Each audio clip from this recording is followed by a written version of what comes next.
একজন মহিলা সাহাবী যুদ্ধের ময়দানে নিজের জীবনকে বাজি রেখে নবী সাল্লাল্লাহু আলাইহি ওয়াসাল্লামের জীবন রক্ষা করেছিলেন। আর এই মহিলা সাহাবীর নাম হলো উম্মে আমারা রাদিয়াল্লাহু তাআলা আনহা। আর এই ঘটনাটি ঘটেছিল উহুদের যুদ্ধে।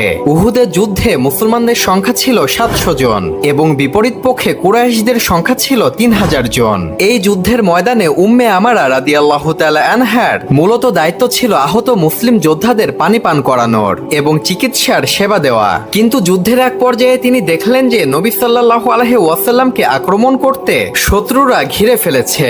তখন তিনি নবী সাল্লাল্লাহু আলাইহি ওয়াসাল্লামকে বাঁচানোর জন্য তরবারি ও ঢাল তুলে নিয়ে যুদ্ধের ময়দানে নেমে নবী সাল্লাল্লাহু আলাইহি ওয়াসাল্লামের সামনে গিয়ে দাঁড়ালেন এবং শত্রুদের বিরুদ্ধে যুদ্ধ শুরু করে দিলেন। তিনি একাই অনেকগুলো কাফের যোদ্ধাদেরকে হত্যা করলেন এবং এই যুদ্ধ শেষে তার দেহ ছিল রক্তাক্ত, কিন্তু তিনি গর্বিত ছিলেন যে তিনি নবী সাল্লাল্লাহু আলাইহি ওয়াসাল্লামকে রক্ষা করতে পেরেছিলেন।